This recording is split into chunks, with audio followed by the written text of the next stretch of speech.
All righty, everybody. We're going to go ahead and get started. I just started the recording. Just got to make a disclosure that we are recording. If that's an issue, um, log off or or somehow figure out how to cover up your video recording of yourself.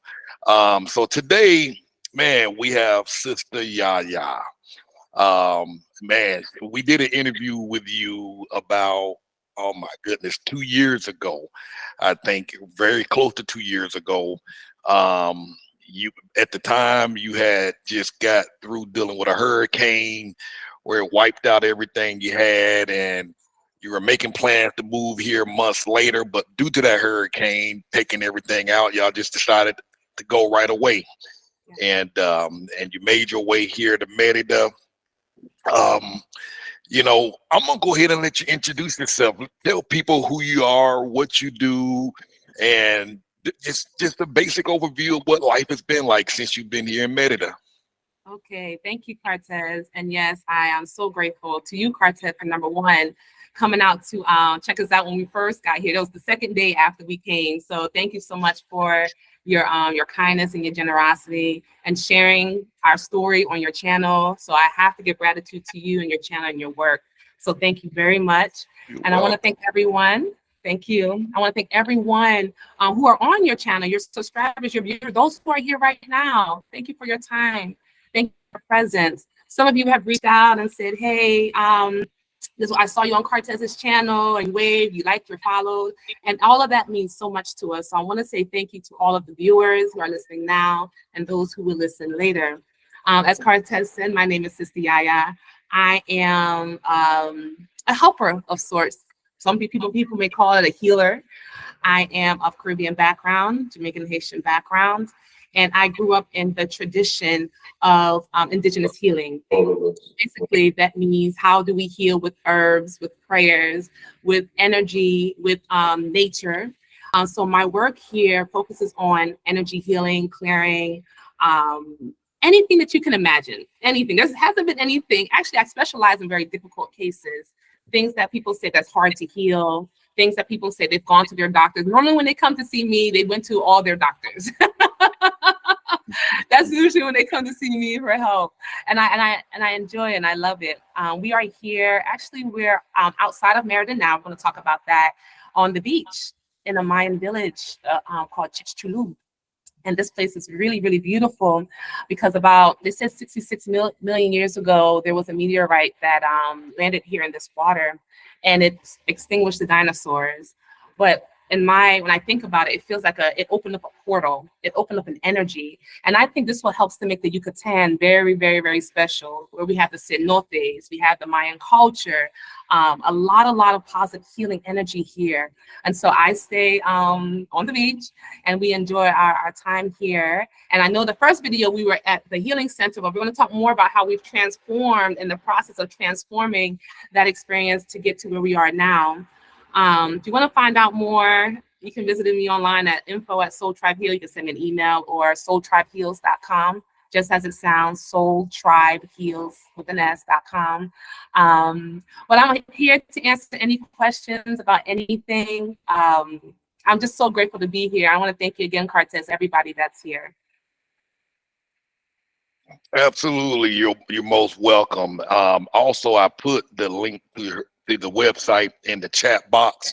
Also, at the end of this call, when I send out the recording, I will send you all links to her website directly. So if y'all want to get in touch with her directly, y'all can, and start a conversation as well. But right now, there is a link in the chat box and to her website directly. So real quick, before I open this up for folks just to ask questions, when you first got here, what was it like? Was it overwhelmed? How long did it take for you to kind of find your groove and just kind of start to relax? Ooh, that's a great question. So when we first got here, let me give you some context. So let's start before the CV-19 was going on. So my husband had lost his job and our herbal side of the business had picked up. Of course, everyone's more conscious about their health, their well-being. So we said, okay, we're just going to work together. Just a few months before that, I met my husband. I was teaching a class, and so I met him. And then the CV-19 happened, and then he lost his job, and we're like, okay, let's make this thing work.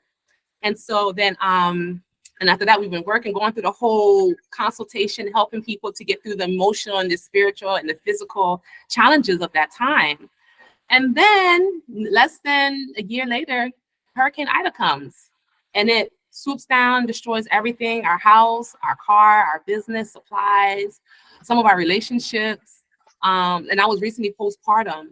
And I mentioned all of these to say is because there was a lot of burnout going on. There was a lot of burnout going on, a lot of tiredness. If anyone runs their own business, you understand, when you're your own employer, you're always on. When you have a little family, a little one, you're always on. When you have a husband or a spouse or whoever, you're on. So burnout became a thing for us, Cartess. So when the hurricane happened, it was extremely traumatic because we had said, what more can we take in less than 2 years? Wow. And so having losing part of our roots in New Orleans at that time was saddening. It was almost like a death. Wow. And it was that we had to grieve our way of life, grieve the culture, the food, even with the CV-19, grieving the way we was able to move about with freedom, leave the house, go to the park, go to the beach, grieving the way we used to be, because when the world is different, we are different. When things changes around us, we change, whether it's directly or indirectly. So when we got here, we landed in the property, which was the video that we all saw. And we loved it because the idea was for me to always create a sanctuary for when people are tired or when people are frustrated or when they need help. There is a place somewhere that is safe. There's a place somewhere where nobody needs to know that you're here. Nobody knows your circle, and that you're safe to heal. And that was our intentions. But something interesting really happened because we got there and we realized, wow, we are really burnt out. And we still got grass to cut. We still got to prune these trees. We still got to clean the pool. And I told my husband, I said, sweet, I don't think this is going to work for me right now. He's like, well, what you mean? I said, I don't have the nervous system for this. I do not have the nervous system. Wow. So what we thanked the owners. In fact, we made a donation. And we said, thank you for the opportunity to come here and to be in this place, because it was a soft landing, I have to admit. It was comfortable, it was beautiful, it had fruit trees and everything. It was a soft land. We didn't have to think about anything. And gratitude is always the big thing we talk about in our family, gratitude. And so from there, we went to a few places in Merida, North Merida. We stayed in the Monte Cristo area, which was nice. It's plush. You have all of your conveniences that you have in the United States. But I realized for us, the sense of community and connectedness was one of the things we're missing while being there, because that's more of a class place where we were. And so saying hi to your neighbor is a little different there. It's just how it is. It's just how it is. Exactly. It's not anything negative. It's just how the culture moves. And so we wanted a place where we would be embraced, where we can feel more relaxed. And so we can all restore our nervous system. I keep talking about the nervous system. I do want to talk more about that because that becomes really important when you're coming from one place to another, nervous system regulation. And so for about 2 months, we kind of moved to different places, and then we moved to Progreso, which is on the beach. And then we moved further where we are now in Chichilú. And it's been great. It has been the most mothering experience that I can't even describe. The Yucatan is so soft. The people are soft. The humanity is soft. The way of moving is slow, but it's not slow where nothing gets done. It's slow because, well, not everything needs to move fast. Yeah, exactly. It's like rapido. Things take time. Relationship takes time. Preparing food takes time. And that helps to slow me down on the inside, because one of the things I didn't realize is how much I had to deconstruct, how much I had to, what's the word? There's the word. When you have thoughts that are of another vibration that are not yours, there's a word for it. But I had to deconstruct my mind a lot. Who was I? Who am I going to be? What does it mean to have this skin? What does it mean to have this hair? What does it mean to navigate in a new country? right? And so one of the things I say when people come here, and I know this for myself, there's a major soul detox that happens. A major soul. Things that you thought you needed, you realize those things aren't important anymore. Who you thought you were, with from our education, from our training, from our conditioning, that's the word, conditioning. Hmm. We realize there's another way of seeing this thing. There's another way of existing, where you can still have harmony, you can still have peace and joy. And the Yucatan has a really interesting way of sort of peeling away of the layers of things that don't serve you, peeling away things that are plastic, things that are fake, things that are not of your original energy, so that you can heal yourself, that you can really get to know who you are.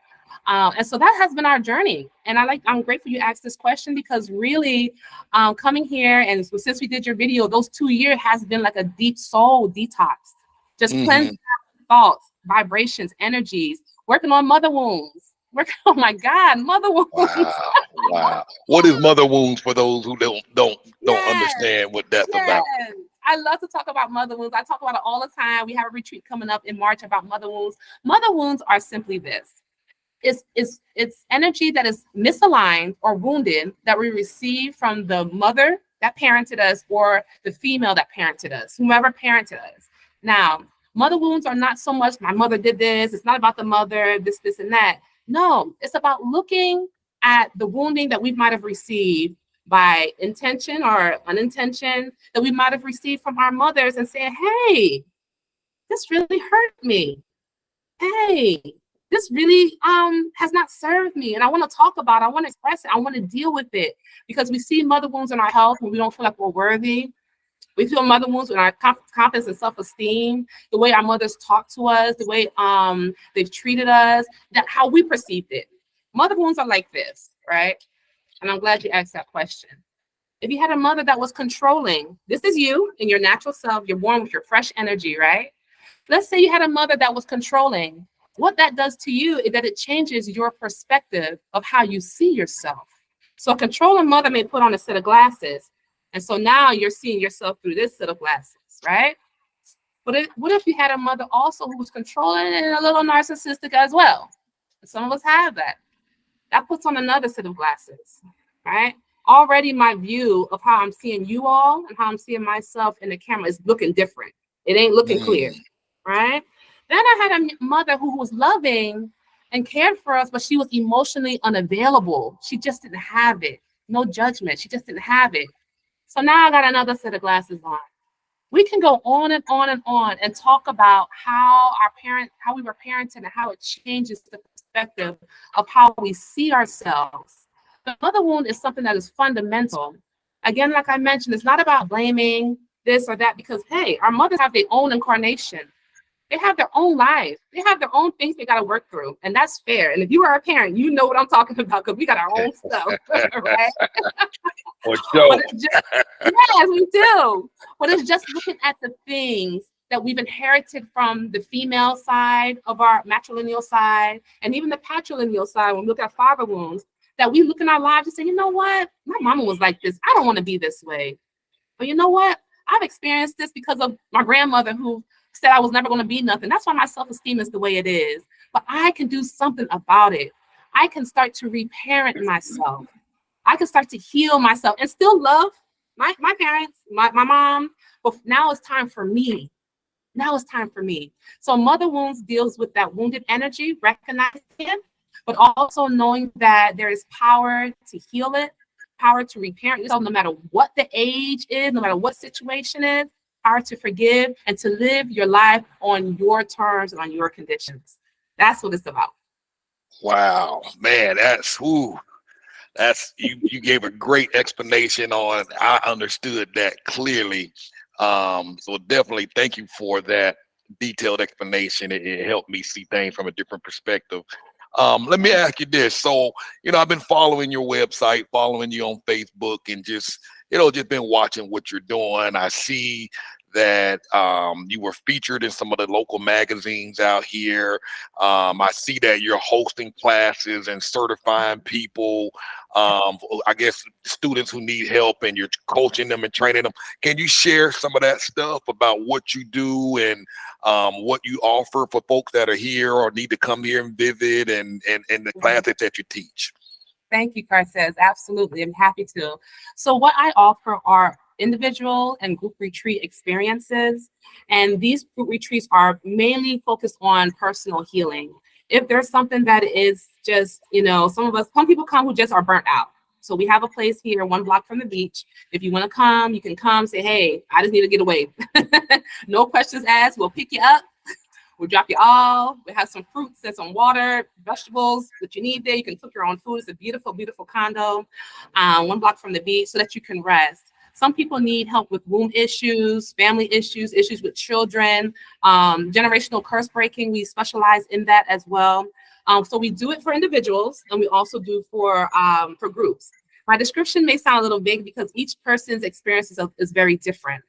We do a lot of plant medicine, such as rapé. We offer things like temazcal, which is a sweat lodge. And these medicines allow us to get in touch with the emotions that sometimes we can't get to on our own. Like that pain, that nagging pain, that thing that's still there, but you can't quite touch it yet. So the plant medicines that we work with in a safe environment allows you to get in contact with your emotions, because when you're in contact with them, it creates an awareness, right? And the awareness allows you to heal them. Right. So we do that. And yes, we do have ayahuasca and different things like that in ceremony. And so it allows you to also release. Because a lot of times we hold a lot of things into our bodies. So we have aches and pains and things like that. So we offer experiences to allow people to release in a group setting or as individuals. And they can be scheduled like, hey, someone will say, I need to come here next month, this day for these days. Okay, we look at the calendar. We are available. We can do it. Some people like to bring their families down to do family healing, which I do encourage. Women with womb health, womb issues. We have a great protocol for women who have sexual abuse, sexual trauma, because that's a root chakra issue. So it sits at the base of our lives, everything that we do, our family, our tribe, feeling safe and secure. So we do work and ritual around all of that to help us to heal those things. I also offer a retreat. It is an indigenous herbalism and ceremony retreat. This one that's coming up is in November. It's for 9 days here on the beach of Chichilu. And I teach you Caribbean healing and herbalism methods, things that we use in our culture as Maroons. How did we heal certain things? What ceremonies, what rituals? Because there are rituals you can do to stop generational curses. People don't believe. But there's things you can do. There are rituals you can do to help your child who is suffering with something, either mentally or emotionally. There's rituals you can do. Rituals just means that's something that you do often. It's not anything spooky. We brush our teeth. That's a ritual. We eat dinner. That's a ritual, right? These are the things that you can do to start to help yourself. So I teach you as the helper, the healer, the mom, the auntie, the doula, the midwife. We have people from all walks of life who want to learn how to heal themselves. So you will get that certification during our retreat. We also have Mayan Mexican Sabata certification as well. What is Sabata? Sabata is an indigenous traditional way of healing the body using massage. So there are Sabatas for headaches. There are massages you can do for womb issues, which we teach you and certify you in, how to raise the bladder to help with incontinent issues. Sometimes these organs are just out of place, so you can raise the bladder. And so many other things for back pain and digestive issues. And there's certifications that you can get with us that you can practice in the United States. You get your certificate, you get everything, and then you can practice. And we do some other fun things in between. We do plant medicine during our retreat as well, because we also believe that it's not just for you to come and to learn and to go back, but what about you? What about your healing? What about what you need as the practitioners? And I know there's some helpers on this call, those who help, was always helping people to do this and to that, but who comes and heals the healer? That's always my question. Everybody got their hands up, but who's got their hands up to heal? Right? Right. So we have a lot of those things. Yes, and that's important. That's the medicine. So we have a lot of those things that help to heal the healer as well, like massage therapy and different things to help you as the healer to heal yourself, but also while you're learning, you're eating great food, you're laughing, you're in the pool, you're in the ocean, and it's a lot of fun. I do offer another course, which is Caribbean Healing and Herbalism, practitioner level. This is a 13-week course with me one-on-one, where we go through many healing modalities and herbalism for those who are practitioners of some kind. So it could be Reiki practitioners, we have body workers, massage therapists, energy healers, who just want to add some indigenous knowledge with ancestors to their practice. I think we're going to just offer that maybe once a year, because it is an intensive course and you do a lot of stuff for it, because we are our first clients. We are our first, people that we help. And by going through it ourselves and going through a process, we're able to better help those around us. So I do offer that. Let me see what else I do. We do have a mother wound healing course retreat coming up in March for those who really want help with the mother wounds. It's a powerful one. We do plant medicine, a whole bunch of healing modalities there as well. So that's what I'm up to. Wow. See, what I want y'all to hear is she literally came here 2 years ago and started all of this from scratch, rebuilt her life in a foreign country from scratch. And it didn't happen fast, although it feels like these 2 years have went by fast. There was sweat and grind, learning the culture, learning how things operate here, assimilating into the local community. And as she said, she moved a few times until she found the ideal place she wanted to be in. Oftentimes I say, a lot of people will watch these videos on YouTube and just get the idea that this is so easy. And, and if you notice, when she first started talking, she talked about this soul detox that they had to go through. And as she mentioned that, I recognized, I was like, you know what?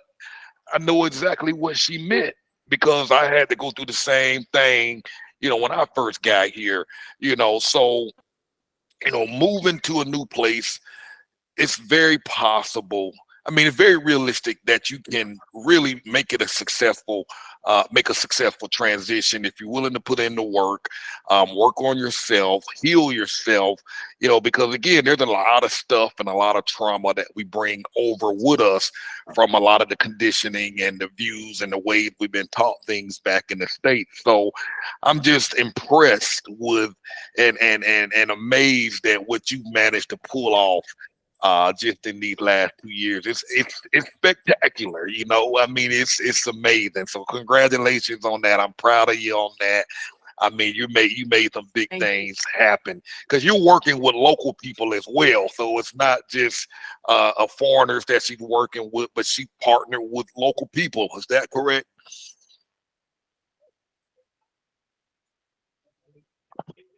Can you hear me? No, it was cutting out. Could you just say that last part Okay, I hear you again? now. Oh, so Okay, thank you. you've managed to partner and work with local people as well.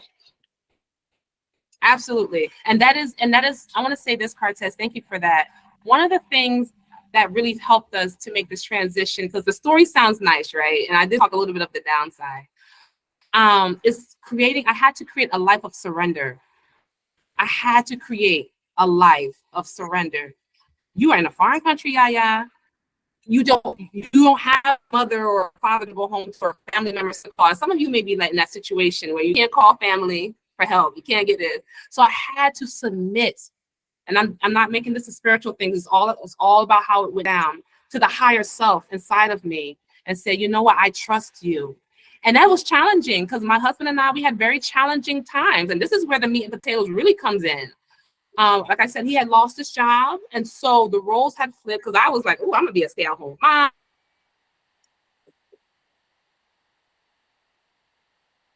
and do this. Oh, we got Wow. something else. It challenged my belief in myself. It challenged in my belief in who the highest one that lives inside of me. It challenged everything, and so it stretched my faith so much. It stretched my heart, and it opened my heart so much, because there's parts of me I realized I was still afraid. I was still afraid of this world. I was still afraid of maybe not feeling safe. But being here and being in a life of submission, what do I mean by that? It is what it is. I trust the universe to take care of us. I might have $2 in my account and rent is due tomorrow. We're gonna figure it out. But I surrender control. I surrender the need to know everything.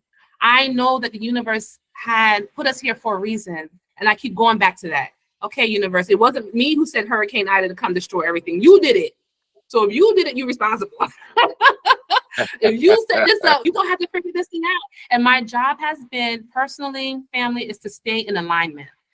What do I mean? Stay on the path, no matter what it looks like, no matter what comes, no matter what situation, what you really keep the faith, no matter who's there, who's not there. Stay true to yourself, love yourself. And I also did Cartess some rituals before coming here, which is actually important.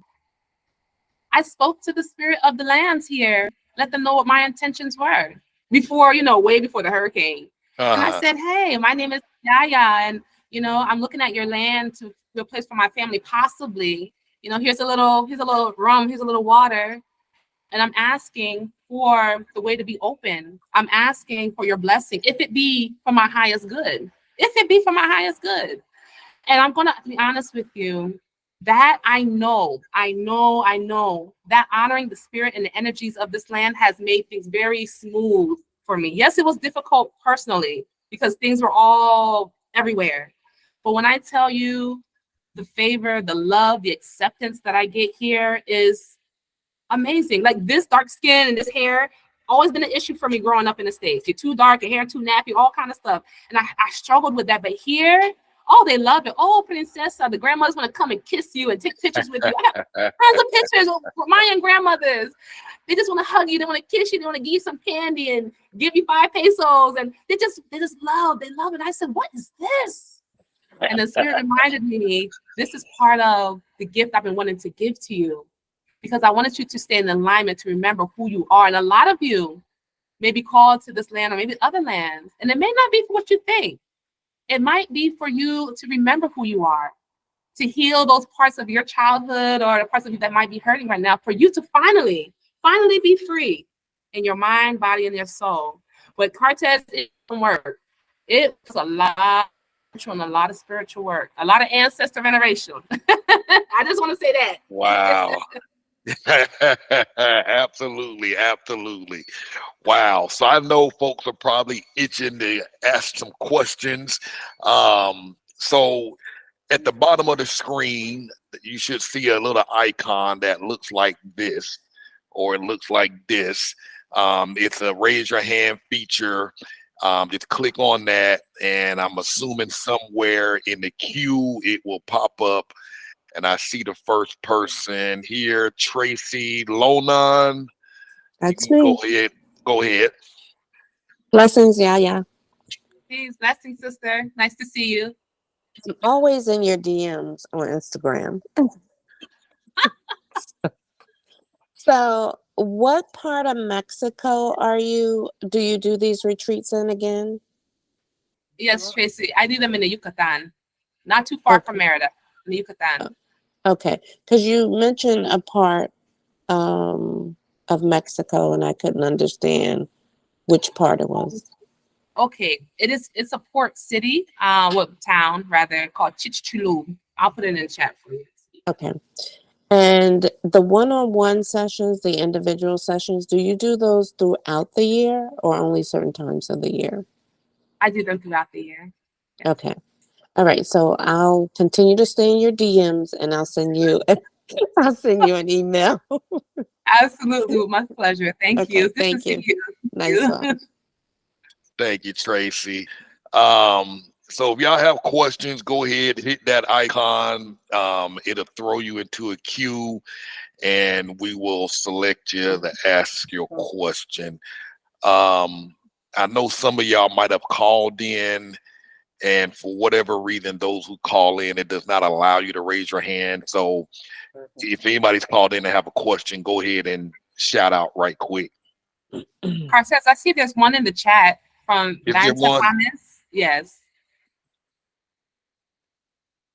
Okay, Vanta. let's see. Venta. Okay. So did you have to get a certain kind of visa to open your own business? Would like to know more about the actual business Great challenges. question. So thank you, Vanta, for your question. My business had already been established before coming here. And in fact, it's still established in the States. I travel back and forth a lot. So there are processes to go through to open one here, but mine is already open. So my base is actually still United States, technically, if that makes any sense. There are processes you can go through once you get, it's like a business license process that you can go through once you get a residency of some kind. I don't know if it's temporary or permanent just yet, that you can go through to open a physical business. But most of my business is either when people come from the States or it's one-on-one, but it's based in the United States. My actual business challenges here, all praises be to the Most High. I can't say I have too many. Like I said, I've been in business for a while. And so my clientele have just followed me in what I do now. So I don't have like a brick and mortar, if that's your question. So I don't have like that to deal with. Awesome. Thank you. Thank you. Oh, Thank you. sorry. I think we got one from Verna Gee. Go ahead. Hello, everyone, and Soul Shop, thank you for being here. My question is, so you went from place to place to find what place works better for you. So, in living in different places, how did you find your housing? Was it through Facebook, a realtor, Airbnb? How did that go? Great question, Brenna. Thank you for your question. So how I found my housing, it was a mixture of Airbnb and there are some groups that I'm a part of, like on the WhatsApp chat. One is called Melanin Moms of Merida, and they very resource rich, super resource rich. And what I mean by that, if people know of housing or know of opportunities, they will always share it in a group where you can ask questions. And so I started getting involved in groups that referred to by people who are already here. Airbnb is also very helpful as well, but I will only do superhost. I only superhost. That way you get an extra level of comfort and things like that. That was just one of our standards. But for the place we are now, it just came one day. My husband was just walking down the neighborhood that he liked and saw a sign that says "Se renta," and we had someone who spoke Spanish to call, and that was it. And so it was a mix. It was a mixed bag. And I'm Could you give me that? go ahead. Yeah, yeah. No, I didn't. I thought Verna might have had something else she wanted to say. I don't know. Yes, could you give me the name of that group again that you mentioned? Something like Mounts of Merida. Well, I'm going to give you two. If you're on Facebook, there is the Brothers and Sisters of Merida. Brothers, BROTHA. He might be already be a part of that group. Well, that's one of the largest ones. Brothers and Sisters of Merida. That's resource rich as well. And then is Melanin Moms of Yucatan on WhatsApp. It's a WhatsApp group. Moms and parenting people, and that's on WhatsApp. And I'm gonna add to some extra information on housing. Typically, when you first arrive and you move into your first place, you're gonna get settled in, and you're probably gonna end up moving once or twice or three times. That first place ain't gonna, for the most part, for most people, it's not gonna be your forever place. There's gonna be some nuances that you didn't even factor in or even consider when moving into the first home. Again, and a lot of this stuff you just can't predict. It just is what it is. I've been here 3 years. I just moved into my third house, and I most likely will be here for a while, for at least a couple of years in this house until I'm ready to either buy or build. But it took me 3 times. Now in this third place that I'm in, I absolutely love it. Love the area. I know everything. You know, you just don't know. You know what you know. And so just keep that in mind. That first place for most people ain't gonna be the place you stay permanently. Let's see. Yeah. All right. There was somebody else here. Do you have this is a question from Peaceful Sister. Do you have a schedule for, I don't even know how to pronounce that word. What? A schedule for what? Ayahuasca. I see. Yes. Ayahuasca. Thank you, Peaceful Sister. Thank you. Do you have a schedule? She says, peace and greetings. Do you have a schedule for ayahuasca sessions? My mind's not working. I don't have a schedule, and I kind of like that way. But if that's something that you want to do, we can talk about it. And if you're here or you're coming here, we could talk about it and see, just work it out that way. And, one thing about this place too, scheduling, I realize I used to be so regimented, but here it's kind of like, as things come day by day. I know Cartess could probably attest. It's like, okay, what we doing today, family? Okay, we're going, all right, let's just go. And that works good Yeah, because it creates good flow. Exactly. Yes. Exactly. Yeah, so it creates good flow. But whenever you want to come and we can organize it and just know the timing will be perfect, we'll do it then. Awesome. Awesome. So again, if y'all have questions, hit that raise your hand icon at the bottom. If you are on the phone and need to ask a question, just go ahead and shout out right quick while we're waiting on others to post. So what's it like living in, I know you stayed in Progreso Beach. This is a beach town that's about 25, 30 minutes outside of Merida. And Chicxulub is, I'm assuming, is it next to Progreso? It is. It's about 10 minutes east. It's 10 minutes east of Progreso. What did you like about Chicxulub versus Progreso? Chicxulub is slower. It's even more, it's of course way slower than Merida, but even slower than Progreso.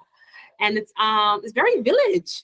It's so village. And so it almost takes me back in time in a place, you see the grandmother selling fruit and riding little bicycles, and children are so pleasant. Wow. The children are so pleasant. Older people, they're out at night. The children are out at night playing. It's quiet, it's so mothering, but it's just so peaceful. I just love the vibration of it. And I learned about the whole Chicxulub and the crater and the meteorite later on, being that it kind of was like right here in the water. In fact, here in the water, you can still find crystals. I have some on my altar that come out of the water from underneath the earth. This place is very special. It's a vibration. That's what I can say. It's a vibe. Wow. Oh man, that sounds awesome. Now I have been to that beach. I've been through it, and got some seafood from there once. And ironically, 2 days ago on Friday, I drove to another beach town called Chelchek. And it's a tiny, like you say, it's like a village. It's this tiny little beach town. The lady who told me about it told me it would be, she's like, it's gonna look like it's deserted. There's nobody there.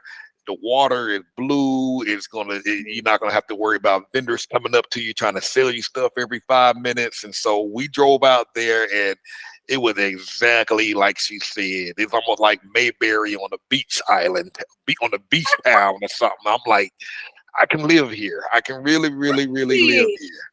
Absolutely. And it has everything you need, from the fruits, the vegetables. If you are doing, I don't know, whatever you need, little grocery store, it has everything you need. Every now and then we have to go to Merida. Not even once a month do I have to go to Merida. Not even once a month. Really? Wow. Man, somebody, let's see, is anybody else experiencing a reverb? Are y'all getting some bounce back or feedback? Okay. All right. Just double checking. All right. Now, did anybody have questions? This is y'all's opportunity to ask Sister Yaya whatever you like on any topic related to Merida, related to healing, related to health, mother wombs, etc., etc. Normally, you would be spending some consultation dollars to talk to her on the phone. So if you got some questions, this is your chance to ask her on this live. So hit that hand icon, raise your hand. If you have any questions, it'll throw you up in the queue, and we will bring you up to ask your questions.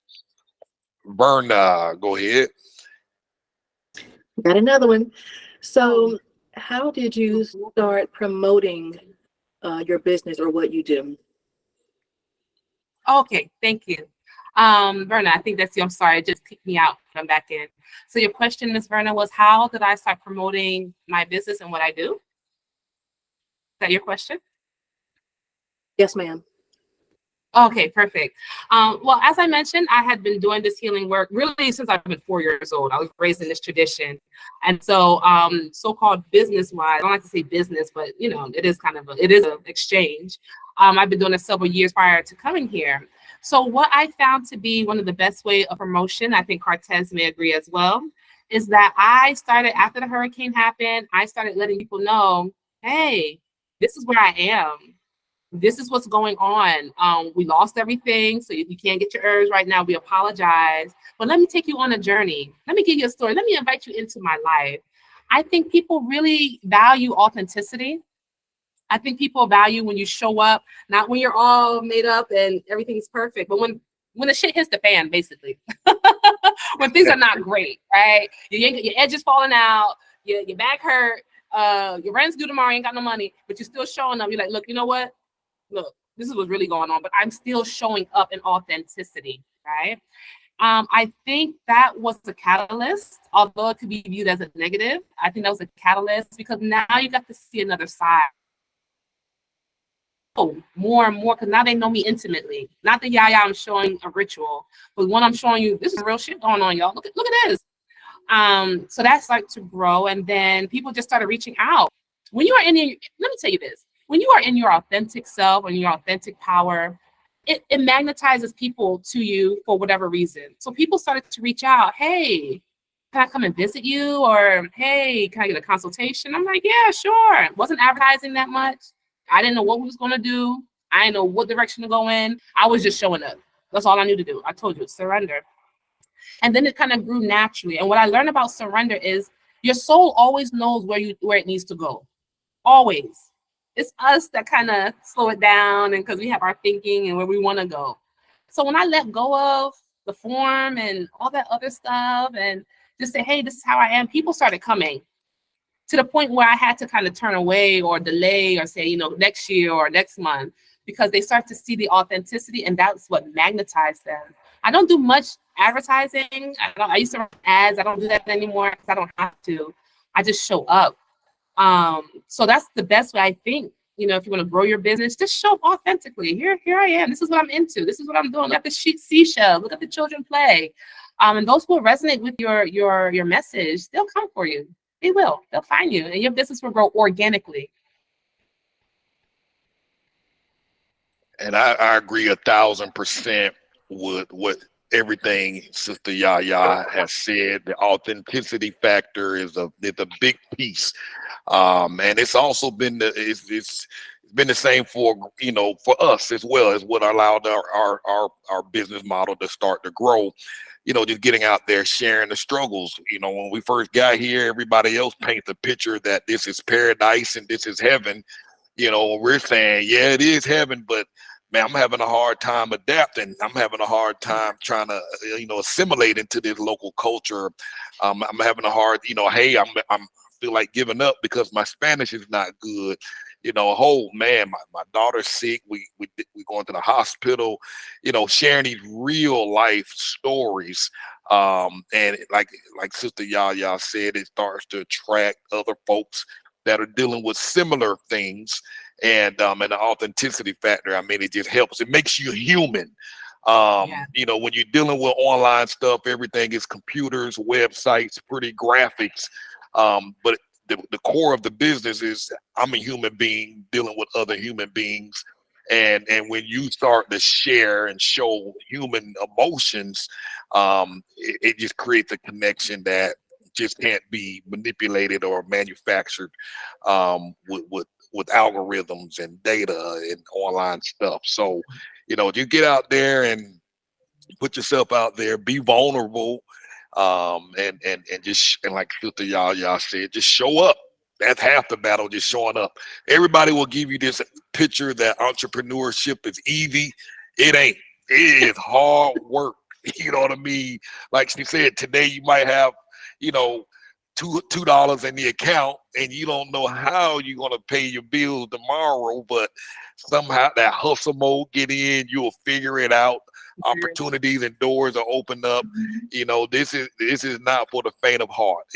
No. It's but if you stick to it, it'll work and pay off. Right.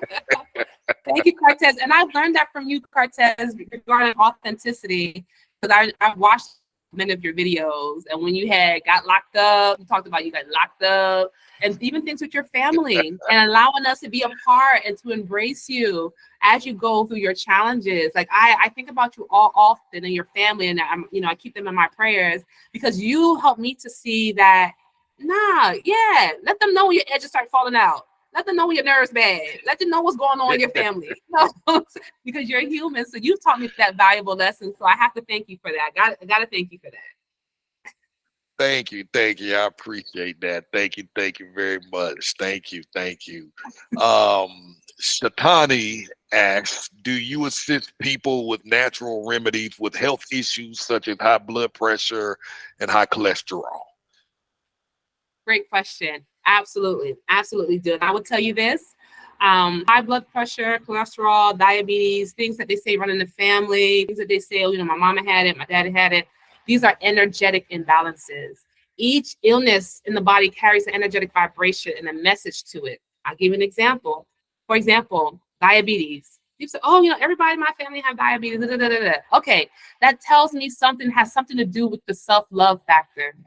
Something to do with the inability to self-comfort, the ability to enjoy the sweetness of life on the energy side. And then we look at that and we remedy that energy, but then we get to the herbs. What herbs are good for diabetes? You're looking at cerasee, which is also called bitter melon, right? That's great it's bitter, so it brings down the sugary cravings in our bodies. We're looking at minerals such as chromium cholinate, which helps the pancreas to function properly so they can work to balance the sugar levels in the body. We're looking at herbs. We're looking at your lifestyle, because you're a whole person, body, mind, and spirit. So my approach is to look at everything energetically, emotionally, and physically, and then together we find out what will be the best remedy for you at this time to help with those things. So to answer your question, absolutely yes. Awesome. We have another question from Nicole. Do you have kids? How are they thriving out there on the coast versus in town in Merida? Are you homeschooling them? As they get older, how will education continue? Question one more time. I'm going to switch to my phone. Maybe I have a better connection because I want to be able to hear. So I want to switch to my phone, if that's okay, Cartess. So Yeah, absolutely. Thank you. Give me 1 second because I want to make sure I answer everybody's. And while she's switching over, if y'all have questions, raise your hands to be able to get in line to ask questions. And again, it's a good opportunity to ask questions on whatever topic you like. Okay. Well, while that's doing that, I think it's clear now. So I can answer your question. So she asked if I had children. Yeah, so do you have kids? How are they thriving out there on the coast versus living in town in Merida? Are you homeschooling? And as they get older, how will their education continue? Great question. So yes, I do have a child. I have a 4-year-old. We moved here. He was 2 years old. And when we moved here, he was barely speaking. He was a child that did not speak. Very expressive, can tell you what he wants, when he wants it, how he wants it, but did not use his words. It was until we got here he started to speak. And I think I tend to believe that it was a lot of the stress and the trauma of the States and things like that, because he's a very sensitive child. That's another thing.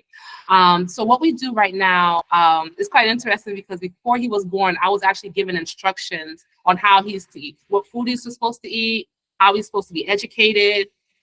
I knew everything. So we're following that plan here. So he is homeschooled. There are groups and pods that he participates in. We take him to play with the local children as often as we can, a couple times a week. So his schooling is life. And as we move through life, if I'm doing something with herbs, we're talking about plants and what this does. And he's tasting the teas and he's doing different things. And he's with other children as well in the afternoons. So there are schools here, but it's not a school that I am able to send him to just because of the child that he is. He's very intuitive. He's very sensitive. So we're very mindful. My husband and I are very mindful as to the learning environment that he's in. So we are working on manifesting a pod here on the coast because there are not many expats that live for him. But what I've realized, he has not missed a beat at all. He has not missed a beat when it comes to being with other children, being where he should be, what they say academically. He hasn't missed anything. But we're given instructions on how he needs to be raised, and we're doing our best to stick with that. That's not everybody's situation. I realize that. So it might not be a fair or may not be the best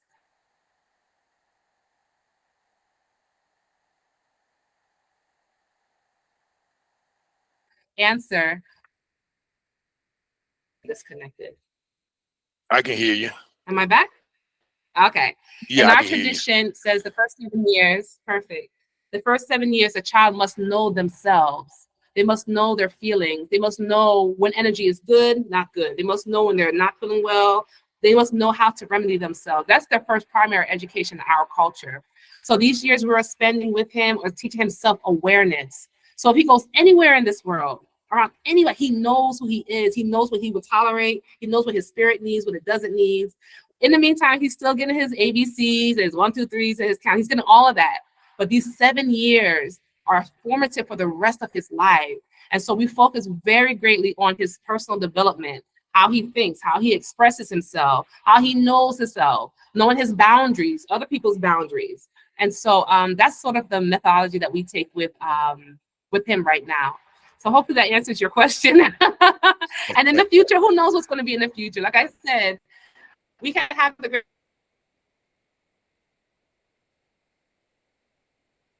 greatest.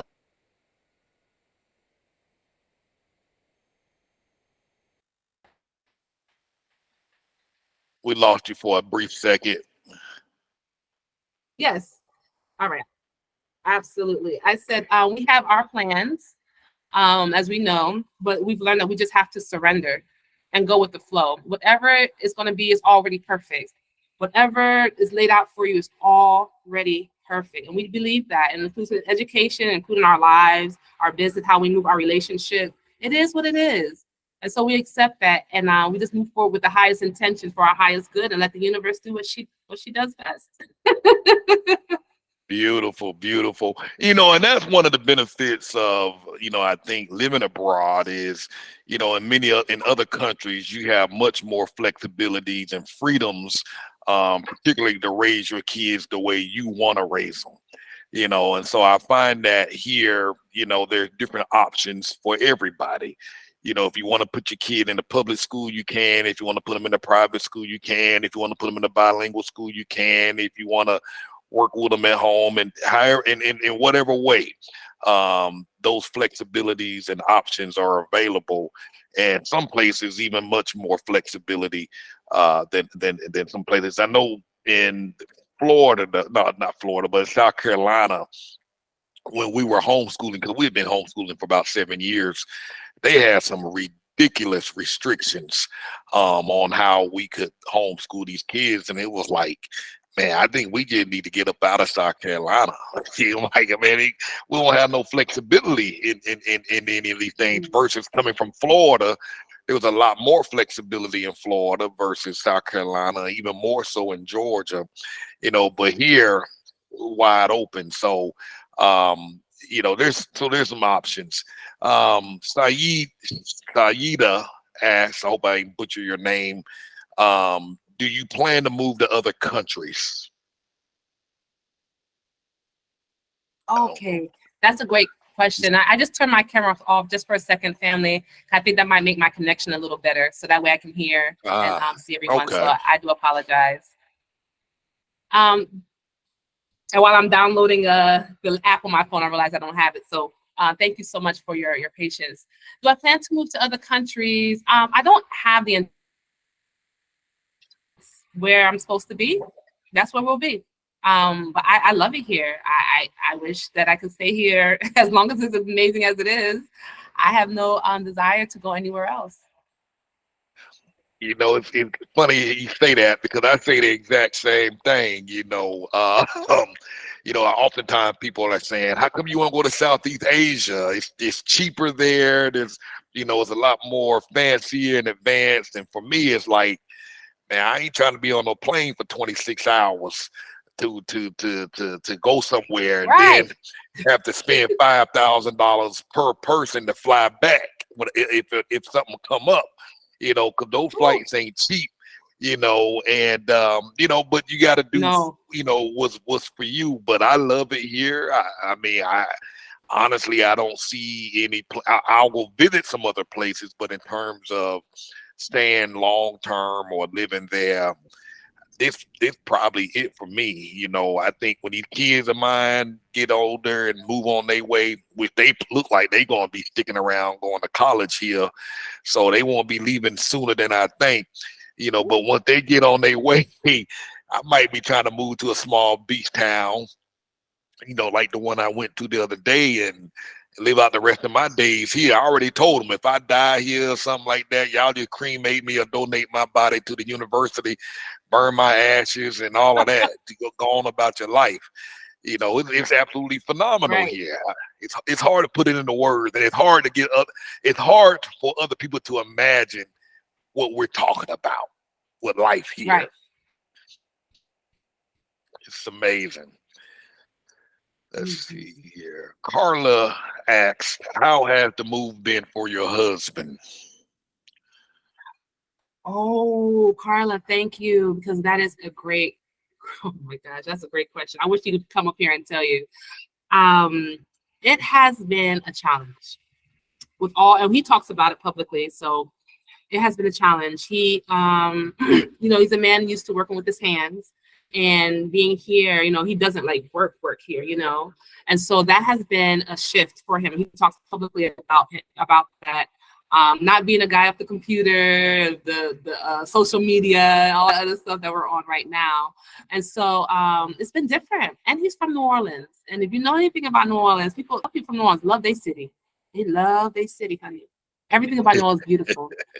And so for him, it has been a challenge, and missing his friends, missing his way of life, missing a lot of his rhythm. He's a little older than I am, so he's more established in his own energy rhythm.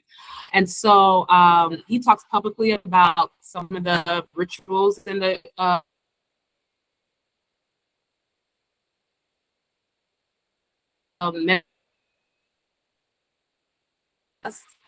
better. Well, it reminds him of the tribe. He said when maybe he was like in maybe college or so, like companionship. He's been able to find friends that are so loving and so supportive. Some speak English, some don't. They use their little translator to make it work. And he's learning a lot more about himself, being here as a father, as a husband, about himself. But his journey has been interesting to observe. Being that so much, I've seen a lot of things strip away from him. Like I said, he talks about this from what he thought, what he believed. And as a man, he talks a lot about having to surrender to his highest self, not knowing. And when everything's changed around you, how do you operate? He always talks about how do you operate in a world that's different than the one you grew up in. When people work with their hands, or they did this differently, they did that differently. Now you're in a whole nother country, a whole nother world, whole CV-19, and everything is different for him. But he's been we talk a lot. And one of the things I will say, if you're coming here with a mate, make sure your relationship is solid. I know, Cartess, you talk a lot about your relationship as well. Woo, woo, woo. This place will woo, woo, woo. It will test your relationship. It will test your relationship. I'm just going to say that. I'm going to say that because, again, it strips everything down. So you get to the essence of who you are and the essence of who that person is. And sometimes it ain't too pretty looking at it and looking at yourself. Like, whoo, Lord, who is this person? Or who am I? Because relationships are reflections, right? Mm-hmm. But this place will also test your relationships. But he is adjusting well. He's adjusting well. But it's been a journey. It's been a journey. Yes, indeed. Wow. And see, and Verna, that's the authenticity that Sister Yaya was talking to you about earlier. You know what I mean? Having these real conversations, putting yourself out there, being vulnerable. It makes the difference, and being truthful. You know what I mean? And just being totally, brutally honest about it all. You know, as she said, man, this thing, if your relationship ain't tight, Lord have mercy. it will, man, somebody gonna be leaving here. That's you real. know, And I've seen it too many times. And yes, and it's almost happened to us yes. so many times, Cartess. Pardon.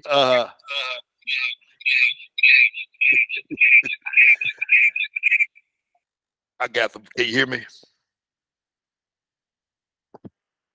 Y'all bear with us just a moment. She's gonna log back in.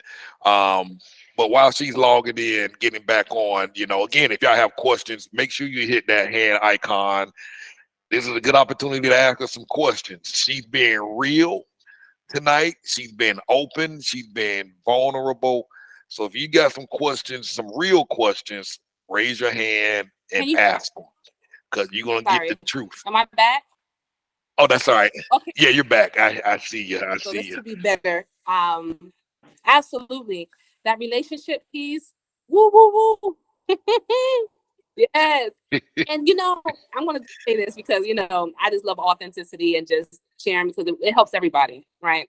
We've had situations where I've had these kind of mysterious illnesses in my body and him as well, and we couldn't figure out like where is this coming from? Did we eat something bad? Is this and that? Come to find out, a lot of these things were emotions. They were. We had blood tests done, went to all types of physicians. I did all my rituals, and my rituals don't work. I'm like, whoa, whoa, whoa, something's really good. It's beyond me. My stuff is not helping me. But it took a lot of some outside intervention and some realizing a lot of inner child stuff that I think Spirit has been wanting us to get to. But the United States is so noisy. There's so much going on. We got to take the kids here. We got to go grocery shopping. We got to go to church. We got to work all these hours. And so we don't get the time to sit still and slow down and see ourselves, but also see our partners, right? And so this place, I know for myself and for many others, allow you to really see who you are and your partner as well. I just wanted to say that. Oh, absolutely. Awesome. Awesome. You know, that's why, you know, I'm telling y'all, she's the real deal. I mean, the authenticity factor, you know, like, you know, as you know, the comment we made a moment ago, somebody generally be leaving, going back home, one of the husband or the wife, that somebody leaving. It happens all the time, believe it or not. I've seen two folks in the restaurant. One saying, hey, I left them in the restaurant and say, I'm leaving. The other one is like, well, I'm going to get another house. I ain't leaving Mexico, but I'm getting another house. Right. I'm like, God, dog. You know what I mean? It's true.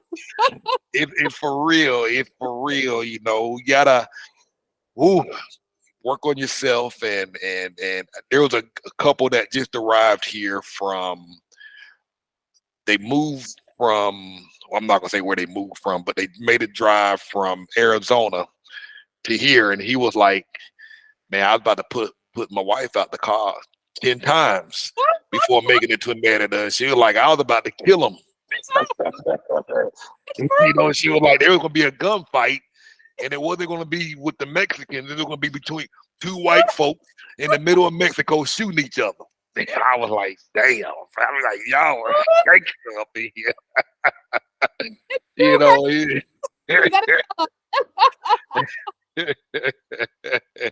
It's real. It's real because when you get here, it's just you. It's just you and your spouse, or you and the spouse and the kids. You don't know anybody. You can't speak the language. So y'all are it. And y'all with each other 24/7, driving each other crazy. You know what I mean? And if somebody's more frustrated than the other, one is more easygoing, the other one can't. Mm-hmm. Woo-woo.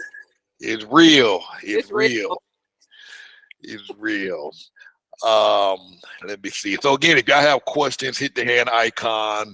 Um, Carla wants to know, do you mind sharing your average monthly cost of living expenses? Okay, so my average monthly calls, we live a little differently than I guess the average people. So we spend a significant portion of our budget goes to how we care for ourselves, the type of foods that we eat. And sometimes we have to travel to get those foods. My son has a special diet, so there are foods that he cannot eat, and food that he must have. And sometimes we have to travel out to get those or go to specialty stores. Here on the beach, we get most of our fruits and vegetables. So we eat mostly fruits and vegetables. They have seafood that's fresh, like right there on the ocean. So we try to get with the local farmers and the local fishermen, make relationships there and support them directly as opposed to going to the grocery market.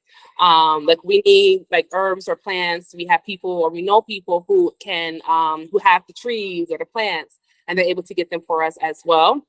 Like I said, we don't live in Merida.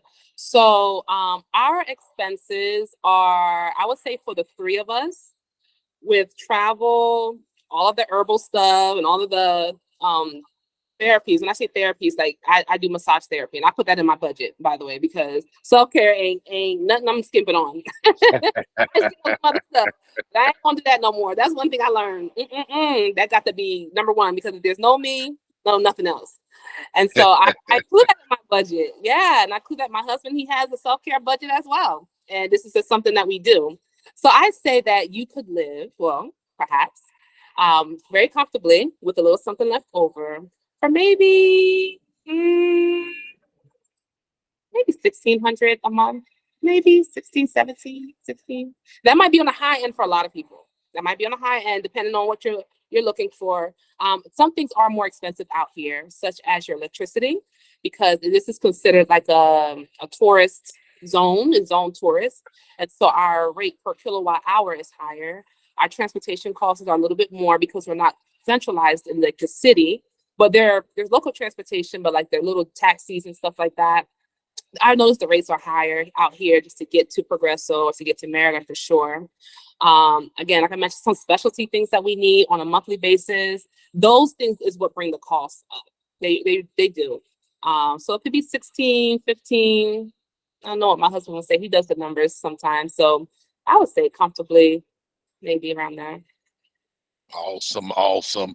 And I would say ours prior to moving, before we moved to this house in Concal, because we upped our budget due to the electricity and all of that stuff. But on average, you know, prior to moving here, we're spending about 2,200 US dollars, and that's with five of us. And I don't factor in the rental car on that because I generally have the business pay for the rental car. But 2,200 for all five of us, we're very comfortable. You know, we're very picky and mindful of where we go out and eat. We try and eat at local places where where the mom and pops restaurants are. Generally get a good deal. Just the other day we went out and bought some food for like 80 pesos, which was like, it's like $4.50. And at one of these economica places. And man, like three of us ate out of that. You know what I mean? It was like, man, you just can't beat this, you know. The other day we ordered, we had a party, not a party, but just to get together. We went and ordered 3 Domino's pizzas, and it was like $45. And I know better. You know what I mean? It's like, don't mess with these American chains. No. It's gonna cost more money. But we had just moved here, didn't know where to go, and so Domino's was the thing that stood out. So we ordered 3 large pizzas, $45. Only to just the other day, we went and ordered 3 pieces from the local place down here in downtown Concal, 3 of them for $20. And I was like, that's How much? that $20. Yeah. And you know, and they were big ones, and it was delicious and was good, you know. So, you know, just gotta look around and be mindful of where you shop at. And so again, we don't go into the Home Depots to buy stuff. You know, we buy stuff online in some of the local community groups, where you save a lot of money. So, but again, it takes a while to learn all of this, to kind of figure your way around and know where to go and where not to go. But it takes a little time. Dr. Tawana Middleton, you can go ahead. Hello. I don't have a question. I just have a comment for both of you, and I want to say thank you. I was in Merida around Labor Day weekend, and that was around my birthday as well. And I stayed in Alta Brisa, and I just felt like a spirit of calmness and somewhat of like a rebirth, just being there. I was there about 5 days. So I've been thinking about going, but after I saw the video of your land and Cartess kind of, you know, getting to know you and helping you share your experiences and what your plans were, I knew I had to come. So it was awesome. I had the opportunity to actually be there by myself, which was even better. So got to walk around, and I even got a chance to pop in on a co-working session. So I got to meet some other ladies there, and they too talked about their like spiritual awakening and kind of the vibe that they've been getting since they've been there. And I felt it too. So both of you keep doing what you're doing. We appreciate you. And I hope to be there soon, longer term. Thank you. Thank you. Yes, congratulations. Amazing. Thank you. Amen. Amen. Let's see here. The crypto asks or makes a comment. Sounds like there are some benefits to being single. Absolutely.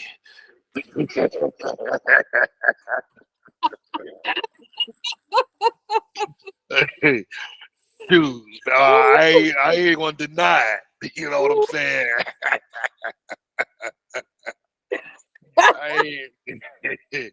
I'm just gonna be all the way real. 100%, 1,000% some benefits.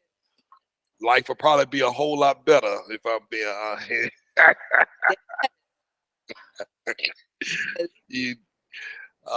So yeah, there's definitely some benefits. Pros and cons. You gotta weigh them out yourself. Absolutely. You know, Cartess, I did hear a lot of people who are single who came here. And if you haven't, my friend, check this out. Crypto, if you haven't came to Merida yet, some people who are single said that Merida's a little too slow for them. They want more like the playa, the Tulum vibe, because there's more activities, they're more single, younger group. You know, I mean, Cartess, you would probably know more of the demographics here. But people who are not so much for the slow, like that Carmen and the Tulum vibe, and who are single. Oh yeah. I mean, you know, like Sister Yaya said, you know, for me, I like these small, rural, slow, one-horse carriage towns. Yes. And a place like Playa would be too fast for me. Mexico City, too fast for me. Yeah. You know what I mean? Which is why I'm glad I'm back. I'm in Concal versus Merida. And and y'all know how much I love me some Merida. But once I got to Concal, the pace here is way slower. Mm-hmm. And I love every single bit of it. So you really got to know yourself. You know, so if you need more lively entertainment, more stuff to do, a nightlife, you know, Merida might be a little too slow for you, particularly talking to single folks. But if you're that person who just like a slow, mellow life, and I'm a loner, I'm a recluse, I can be out 3 hours away outside of Merida and be completely happy. The only reason I'm not out there now is because I got these children with me, these 3 kids, but once they are on their way, I'm going to move further out from the city and into the sticks, and maybe come into town once every 3 months. I'm happy being off, reclusive, so that's my little 2 cents on it. Yes, that's how it is out here. That's exactly how it is out here. I mean, we're just out, and I love it. Yeah, it's a whole nother life. I mean, like last night, yesterday was Mexico's Independence Day, and we went down into the center of Concal. A lot of these cities have their own little central. So we went into the center of Concal last night, and people had brought their own little tables, and you sit them in the street.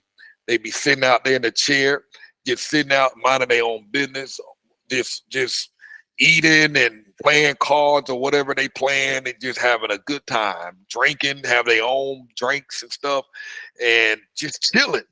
What I mean? The policeman ain't bothering you. If you want to sell some tacos on the street, you can. I can go up there and I gave this guy 20 pesos the other day and got me a couple of sandwiches. I mean, life is good. Just sit there, drink your little beer. Me and Robert was out there the other day, went to this place, ordered a big old plate of meatballs with some rice and some beans and a beer. It was like $3. And it was like, this ain't going on in Merida. You know what I mean? It was just chill. Everybody happy to see you. They're greeting you, asking you where you're from. Yep. And then they're buying you beers just to say hello. And it's like, how much better can you get? I love it.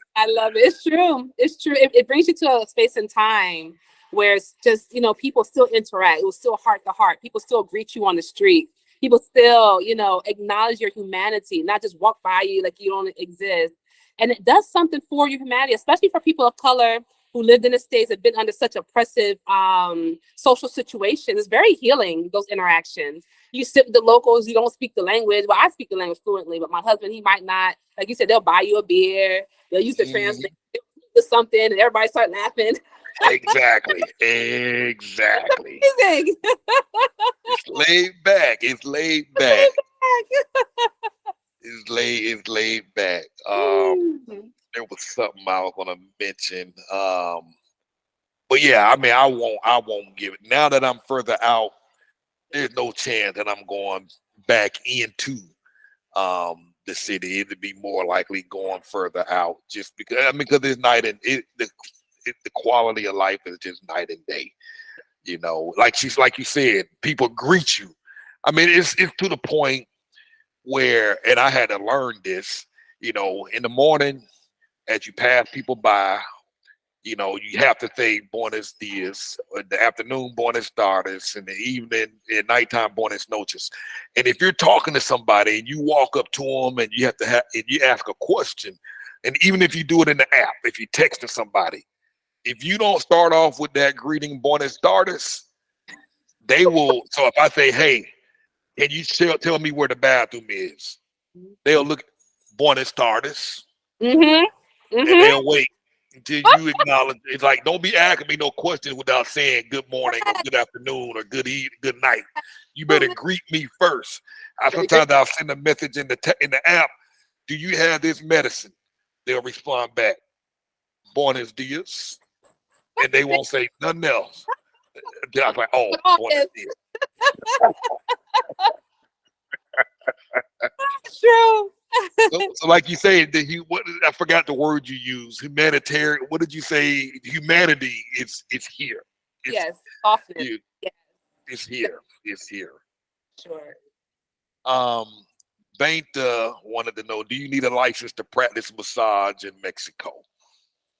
Okay, so this is a great question. The laws behind this is what I understand. I'm not a massage therapist. I'm other things, but that That's not one. But what I've noticed here, the informal economy is very big here. Now, I'm not an advisor. I'm not telling you. I'm not advising anybody anything. But the informal economy is very big. So people who do things with their hands, or a handyman, or things like that. There are ways that could be formal if you can register. But most people, like the massage therapist I know and that I go to, who's amazing, I don't think she's even licensed here. She knows what she does and she's good at it. And I go to her because she's good. Yeah. I don't know the laws. I don't know who she is. I don't even care. That's just me. Energy tells me. But no, people have even in the moms group, like I was saying, people who are licensed in the States in different professions, they'll advertise amongst us, of their services that they're offering.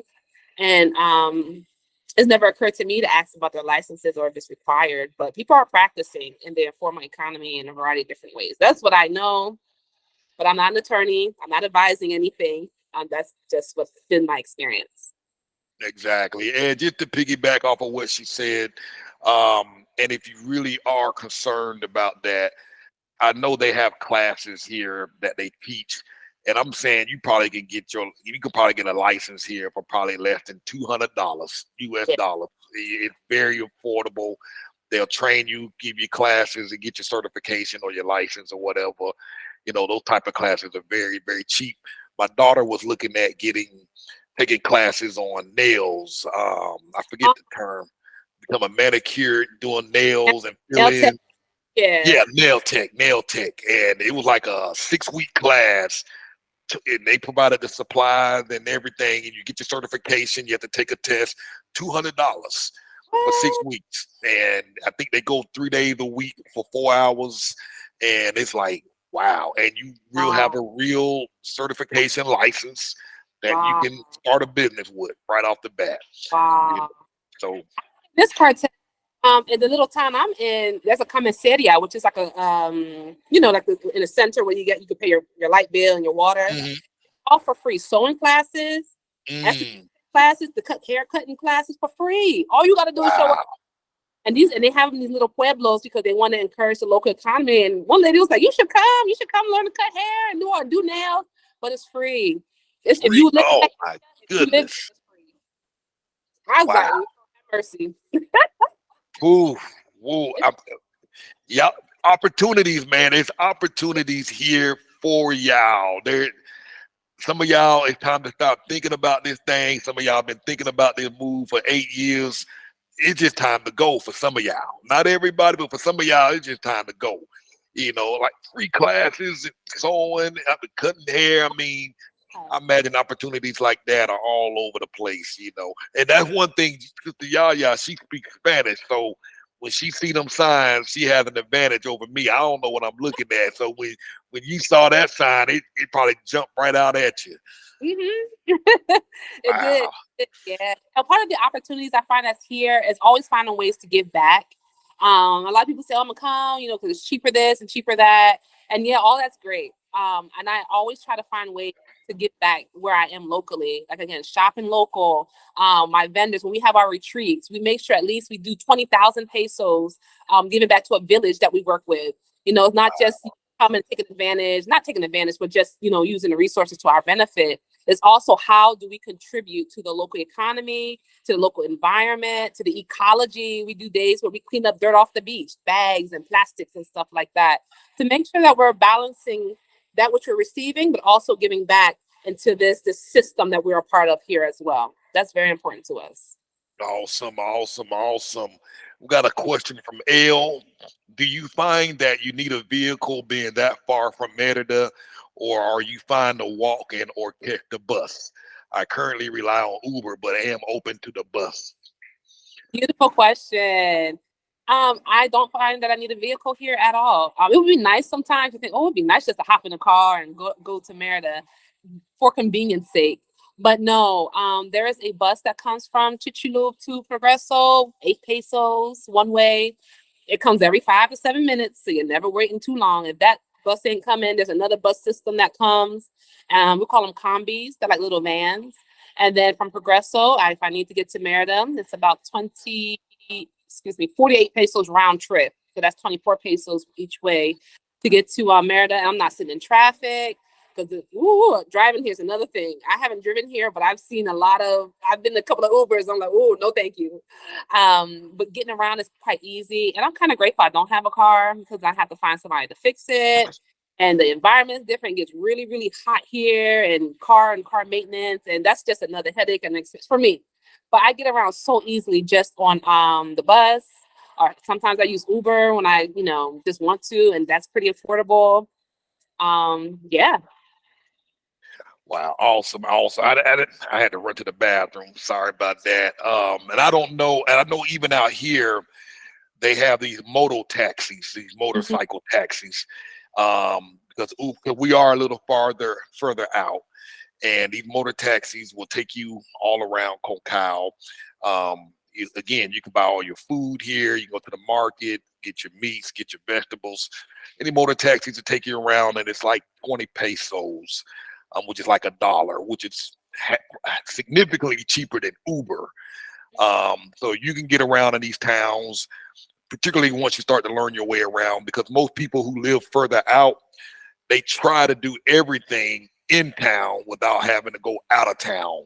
Right. Even for me, I'm not trying to leave Cacao. I'm trying to do everything I can here and only go out when I absolutely have to. So I'm still learning my way around. So a short answer in terms of a car for where we're at, not necessary. Let's see. Is it true that your vehicle has to be more than 8 years old in order to import it from the U.S. to Mexico?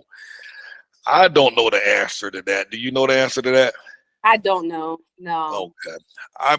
I have an interview coming up. We're just trying to solidify some dates with an immigration attorney. That would be a question that she can answer once we have that meet up online. Crypto says, I visited Los Morelos in 21 and everyone spoke to you every time they saw you, and the food was wonderful. Let's see, blah, blah, blah. All right, so I'm gonna post. Hey, y'all have any questions? Raise your hand, hit that icon. This is your opportunity. While I'm making that statement, someone asked Vanta, does Amazon deliver in the towns you're in? Do they deliver where you at, Sister Yaya? Sure do. Yes. So you would have to open up an Amazon Mexico account, which is different from your Amazon US. It's like Amazon.mx / something like that. And there are a lot of things that you could get in the States that you can get here, some things you can't. But they deliver here in the next town in Progreso. They actually have Amazon lockers where you can pick up items from there as well. Mm-hmm. Yep, and they deliver out here as well. And from my understanding, I don't know how much truth it is to this, but the Amazon drivers, in order for them to get paid, they have to put the package in hand. They have to deliver it. So oftentimes when you order something and they come to bring it and you're not home, they will chase you down they will ring your phone off the hook 20 times until they figure out where you're at. And if you're not home, they will try and figure out where you're at so they can bring it to you, because once they get rid of it and put it in your hand, they get paid. So I actually like it out here a lot better. I've seen that happen. I'm like, who the heck keep calling my phone 30 times? And it's the Amazon guy, trying to drop that package. And let's see. Oh, you noticed that too, Evancia? See that? Okay, that's why I understand now. But yeah, so if y'all got questions, ask. Raise your hand. If y'all are on the phone and can't get through, just start talking. Yeah. Cartess, I can say this though. For those who may or may not have healthcare insurance, and I know you talked a lot about healthcare insurance on your channels. Even for us, it's one of those things that we have our own apothecary of herbs, and I know all that first aid stuff. So, but when it's beyond, like if it's me and it's beyond me at that moment, I found the healthcare, even the emergency care, very good. Just the other day, my son, we went to Chelem, the other beach town, and he was feeling hot and feverish. So I was trying to have him get home and figure out why he's hot and feverish, and he passed out. That little boy just passed out. His eyes were back out. Yes, and it just so happened were going past a hospital in Chile, and I told the taxi driver, stop here, stop here. And, you know, they saw my little one, and immediately they took him in. They asked no questions. They didn't even charge me anything. I said, well, how much is my bill? They said, no paga nada. I said, what? Wow. They said, no paga nada. So then I went to the other hospital in Progreso just to get another check because he was still kind of in and out of consciousness. And his emergency visit for, I don't know, we were there 2 hours, 500 pesos. What's that? $26. Yeah. Wow. Emergency visit. Did you hear me? Ooh. Emergency Wow. visit. Less than $30. And the other hospital did not charge us, and they gave us medication. I'm not an advocate for over the counter, but when you need it in that moment, you got to do what you got to do. You heard me? Do what you gotta do. Yeah, absolutely. Absolutely. You got to do what you got to do. And so they didn't even charge me for the medication. They said, no paga nada. Es gratis. Gratis. Wow. Okay, I'll make sure I say a prayer for you tonight. I'm going to do something because I got to, I want to give back from what I'm receiving. But that's just one of the things, even in the small villages, you still have access to healthcare, and it's affordable. And it's Very affordable. You're the second person who brought up them. There's another lady that we interviewed, took her father and her son to the hospital, and there was no charge. It was an emergency visit. Goodness. It's crazy. Wow. I like that. Wow. Yeah. Dr. Tawana wants to know if your son is picking up Spanish fairly quickly. Yes, much better than English, actually. Like I told you, he wasn't speaking when he got here. In fact, he prefers to speak in Spanish and even in Mayan than English. And I think it's how English language is kind of like choppy. Spanish language has a bit of a rhythm to it, and he likes music and rhythm. It works for him. So come on, baby, go with it. Whatever your heart is to. Andale. So yeah, he's really good in Spanish. They talk to him in Spanish all the time at the store, on the bus, and he answers them in Spanish. Yeah, he speaks to them. Wow. Oh man, that is awesome. That is awesome. Let me see. My contract is about up. This is from L. My contract is up. It's about up where I live. So thank both of you all. I will be heavily considering moving further out. I think if you like that slower pace of life, and don't mind being in the rural town, I think you'll be happy out there. I know here where I'm at, it may be different from the beach town, but where I'm at, there's going to be more bugs and more critters, and more spiders, which I'm used to that being, living in Georgia, Florida, South Carolina. So that's not a thing for me. Again, when I got here, it was like I'm back home, so it wasn't like, do y'all have many bugs out there on the beach? Yes, we have a lot of ants, a lot of I'm on the 3rd floor, like and like the beach is there, so I'm on the 3rd floor, so we get a lot of wind. So there's not a lot of mosquitoes and stuff like that, unless you go further in and the wind is not moving as much. But the bugs are great because they tell you that they're indication of how the land is so much alive, how rich it is. If they're thriving, or you go somewhere and it's completely sterile and ain't nothing moving, you don't see a butterfly, you don't see a dragonfly. I don't know. For me, I'm like you, Cartess. I'm used to being in nature all the time. So yeah, there's iguanas, there's the butterflies, the dragonfly, all kinds of stuff. But they're just part of the environment. They're not in the house. Like, you may have ants, but ants are everywhere. Little ants. Exactly. But no roaches, no rats, nothing. They don't come in the house or anything like that. We don't have that issue here because they keep the place pretty clean. The streets, they keep them pretty clean. The vigilante we have, he cleans and he makes everything nice. So we don't have an issue at all with that. Good. Yeah, and I'll second that. We had a few little bugs that did get in, but in many of the houses, you'll always find these little gaps in the door. But once you take care of that, the problem goes away for the most part. We definitely see them outside, and but like I say, it's not an issue, and on the inside of the house.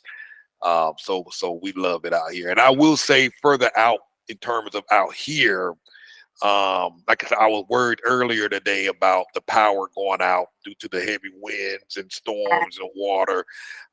So I've heard people say that it can be an issue out here from time to time. Um, but like I say, in the 2.5 weeks that we've been out here, well, 3 weeks now, the 3 weeks that we've been out here, we haven't had any issues. We did have an outage once because somebody ran into a pole and knocked out power everywhere, but we haven't had any random power outages. Dr. Tijuana asked, are there roundabouts further out? I want to bring a car, but not if I have to deal with roundabouts. How about in your area? No, only in Progresso. When you get into Progresso, there's just one that's there, and a few little ones, but you don't have to take that route. Not really. Yeah, and Just that one. Here in Concal, I can't say that I've seen one. So maybe it's an issue. Maybe the roundabouts are primarily in the city part, I guess. Yeah, seems like it. Where there's lots of traffic, because here we have a lot of speed bumps where we're at, and they drive real slow, about 20 miles, 25 miles an hour. Yes. Which I like. You know what I'm saying? So they go slow out here. They drive real slow. So slow, in fact, that I'm even entertaining the idea of getting one of those motorcycles. I said I would never ride a motorcycle in Merida, but out here, 20, 30 miles an hour, I'm like, I can ride a motorcycle. Yeah, really? Yeah, truly. Yeah. And plus they cost only like $1,000. Brand spanking new in Mexico. From the Walmart. Yep. Yep. Yep. You do. Let's see. Do you get geckos or small iguanas coming in at all in the house? And is there a hardware store to buy poison for the bugs? Actually, I do. There was one that was actually in my son's room. He's like, "Look, Mama, gecko." I was like, "Oh, okay." Because the windows, everything is not sealed 100% because the humidity. Like Cartess says, there's gonna be cracks in the walls. There's not like a big crack. There's gonna be, your window may not be completely against the close. When it closes, it may not be completely closed, so they may squiggle in. They squiggle out. They don't jump on you. They don't do anything. They're just there, just living. Then, in fact, when I see these animals, each animal carries a vibration with them, and sometimes there's messengers. Like when I see butterflies, I see iguanas, I see different things. They all carry messages. Not saying it's great to have them all in your house. I'm not saying that, but I'm saying sometimes they show up. And sometimes I see spiders all the time, and I look up, what does that mean? What are you telling me? You keep showing up, and I learn from them. I just try to embrace everything, but like they're not always in the house. No iguanas in the house, and yes, there are country hardware stores. We have a bunch of them out here where they sell they sell nails, hammers, because people are always working on their houses all the time. So you can find things like that really easily. Absolutely. And I know out here there are significantly more geckos out here in this area because we're out a bunch of trees, grass, greens, everything.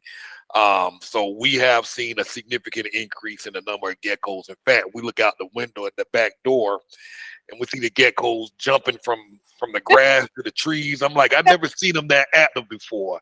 Like they playing with each other, you know what I mean? And but there's a significantly more geckos here. We do have more that come into the house. I'm still trying to figure out where all these gaps are.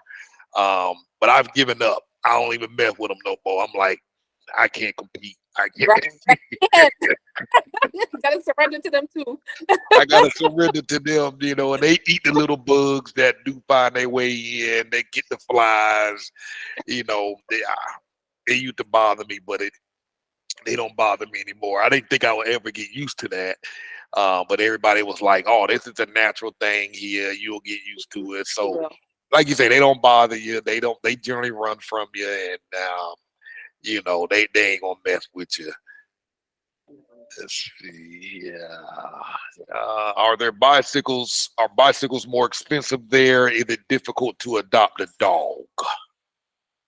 Bicycles. I don't know about the pricing of bicycles, but I know generally things are less expensive here in terms of anything that you may purchase. But I'm not sure about a bicycle. In fact, we do have a bicycle shop that is here in Chichulu, and they sell bicycles. They repair your bike and anything. So it's amazing because these places have all these little spots where you can get everything you need. Dogs. I see a lot of people adopt dogs here. When I stray dogs were like everywhere. But Cartess, these last 2 years, I don't know what's been going on or what have been done, but I rarely see them. But they have a lot of, this place is very pet friendly. The locals love their animals, and the expats that come here also love their animals. So I'm sure it wouldn't be difficult. But I haven't experienced neither of the two. I don't know about you, Cartess. Yeah, bicycles, they're not very expensive. I will say, because we have 2 bikes, I bought some cheap ones from Walmart, and I realize now that that was probably a mistake, because the roads here are kind of rough. They're kind of hard. You have potholes all over the place, and if you get a cheap bike, it's going to mess up. So it's better to go ahead and spend a few extra dollars and get a good quality bike from a reputable bike shop, and not the chain stores. And that's where I messed up at, buying a bike from a chain store, and within a few weeks, the bike was it just all battered up. But the good thing is, like Sister Yaya said, each of the towns and the communities that you live in, there's repair shops for everything. There's a couple of bicycle guys around the corner, and they'll fix them for real cheap. I mean, you bring them up there. I mean, you can get your air in your tire. They generally don't charge you for that. If they have to put the chain on, they won't charge you for that. But, little basic stuff, you're looking at $3, $5 to get whatever you need to be fixed on the bike. Once, if anything needs to be repaired. Dogs, I don't know how that works, but yes, there are a bunch of options for adoption all over the place. Like Sister Yaya said, there's a lot of stray dogs in Mexico. And the communities tend to do a pretty good job, and everybody kind of taking care of the dogs on the street. They'll put bowls of water out, food out there on the street for the dogs to eat and whatnot. So you shouldn't have any problem doing that. Let's see. All right. So do y'all have any more questions? I'm giving y'all last chance. Pop them up, raise your hand, get on. And while we're waiting on that, did you have any final words of wisdom, any advice, any tips, or and make sure you plug your website and your services again before you get off. But any final words of wisdom? Yeah, I will say this. Absolutely. Everyone moves to Mexico or wherever they move to for different reasons. Ours was different. Cartess might be different. But wherever you decide to go, if you decide to come to Merida or other places, just know that set the intention on why you want to come and be very clear why you want to come.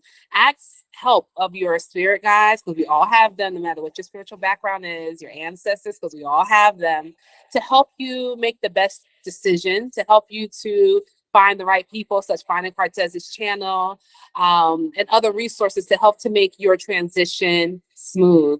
Also consider what you might want to give back while you're here, how you may want to show your gratitude and your appreciation for all that you receive from coming to a place like this, because it's truly a very giving place. I think working with your spirit team, your spirit guide, helps tremendously in the transition. I couldn't have transitioned. We couldn't have transitioned the way we have had we not had that connection before. It would not have been the same. I know there were so many traps and things I would have fallen into, and things I just didn't know, the unknown knowns, right? That you just don't know, but spirit knows. And you can tap into that wisdom to help your journey to be a lot smoother. Not saying that it'll be perfect, not saying it'll be smooth, but I am saying that you can have a lot of help along this journey, so you don't have to feel like you're doing it alone. So Cartess's channel and his posts and everything that he's offers is very, very, very helpful. But also tap into your inner wisdom and your inner knowledge when thinking about coming to places like these. You can find more information about what I do on all the social medias. I'm more active on Instagram, a little lesser on Facebook. The website, you can get more information there, but mostly on Instagram and on YouTube. Cartess, I am starting a new project I want to tell you about. Yeah. Yes. Each day I go to the beach, and as a guardian of the waters, I make offerings. It could be whatever spirit is asking, and I do prayers every day for humanity and all kinds of things.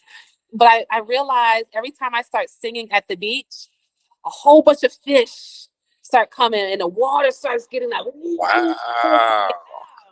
so I started to record these in mantras. Part of my healing journey, I talk about postpartum and other of my background and dealing with a lot of emotional abuse, sexual abuse growing up as a child, is now learning to reparent myself.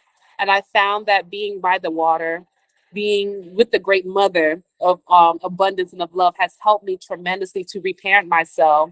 So I started recording affirmations, not for public, but for myself. And then Mm. I'll share them with a few people. Girl, look what I did over here. Oh, check this out. And I posted one video on my channel, and like 12 hours later, it had like 2,500 views. And I'm Wow. like, wow, like, what is this? And so I'm exploring more parts of myself artistically, and it makes me feel amazing. And I couldn't have done it in the States because I didn't feel safe. And I Ah. didn't feel supported. The energy, not individual, but just the energy, it didn't really support who I was in the States. But coming here, Mhm. parts of me are coming alive that had been dormant from way back when. And that to me is priceless. That to me is everything. So I encourage people who are coming, look forward to these blessings. Look forward to these gems, not just the lower rent and not just the physical conveniences, but also the ways that you can improve your emotional well-being, your spiritual well-being, the opportunities that lay a hold to heal those mother wounds, to heal those things on the inside. Because this place will really open you up, and it's not to scare you, but let you know there's some treasures and there's some beauty on the inside that wants to come out and to be a gift to yourself first. So that's what I want to say to everybody. Wow. Awesome. Man, listen, if y'all are making a short-term visit or a scouting trip, I'd encourage y'all to visit her website and book a session with her, to meet up with her, because like, this soul detox is real. And you want to need everything you can get to help you get through this. And if it can make your transition much easier, it's worth just getting it done. So book a session with her, reach out to her if you're just coming for a visit and a scouting trip. If you're making a trip here to relocate permanently, and if you're already here, reach out to her. I'm assuming that people can, for those that are watching and not here, are there any virtual sessions that you offer Mhm. or provide? Absolutely. I do offer one-on-one virtual sessions. Those are booked through my website, soultribeheals.com. Underneath the consultations, is you can spiritual alignment. It's like the general one. If you don't know what you want to talk about, you just want to hit listening ear. Just go ahead and book that one. It's a general consultation, and whatever we need in that moment shows up. If you want to email me with any questions, you can. If you know you are coming to Merida, please let me, and you want to connect, please let me know at least 2 weeks in advance. I do book up really quickly, and some people get upset that I'm not available, but I'm not able to take short-term appointments at this stage. And it's a blessing. It's a blessing, but I want to be able to accommodate everyone who wants to connect or just needs some support as best I can. So if you had no 2 weeks, 3 weeks, a month, as further in advance as you know, be best. So yeah, you can book it online. Send me a message at info@soultribeheals.com or Instagram, Facebook. I'll respond. Give me a little time. It might take 24 hours for me to get back to you, but I will respond to you, and we'll go from there.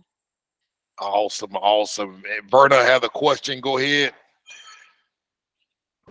Hey, question is, what tools do you use, like financial tools, to keep up with both your business and your personal life when it comes to money that you make and expenses that you have and money that you spend? Okay, that's a great question. Verna, I used to be a former tax accountant and a manager I did some managerial work at a credit union. So my it's kind of in here. But I can say that I found that a lot of my clients, when I was working with a lot of entrepreneurs who wanted to start their business, I used to do that as well, help people start and grow their business and look at their financials and taxes. You can use something as simple as QuickBooks. They have different versions of QuickBooks, QuickBooks Pro. They have a free version of QuickBooks. And that's easy. You can link it to your account and you can sync it, meaning that it'll sync what you paid out and what came in and categorize that. And then you can do monthly reconciliations, which means that you kind of see each month how much is going out for light, rent, transportation. If you use that same account, now I always tell people, don't mix accounts because they use their personal and they use their backup personal and they use their business and they're there. Use one account so that you can see all the expenses that's coming in and out, and then you can create a budget for yourself. I think QuickBooks is probably one of the most easy, user-friendly ones, and it's very, very easy to use and very easy to see everything. And that's the one I would recommend. But I kind of been doing it for a while, so it's kind of here. But I do reconcile my accounts, and I just do it myself, old school. Awesome, awesome, awesome. So there y'all go. So take a look visit the website, soultribeheals.com. At the end of the call, probably in another hour or two, I will email her bio information. I will include all the links to her website in an email directly to your inbox. And again, reach out to her. Like she said, reach out to her. If you know you're coming within 2 weeks, book it. I know firsthand folk be getting mad. They'll say, hey man, I'll be there next week. I'm like, we booked. And they get mad. And they're like, sorry. You know what I mean? So she's already told you, when you do this in advance, do this early, you know what I mean? 'Cause time fly by fast, and there's a bunch of other folks that are watching, and some of these people are planners and they booking this stuff out 3-6 months in advance.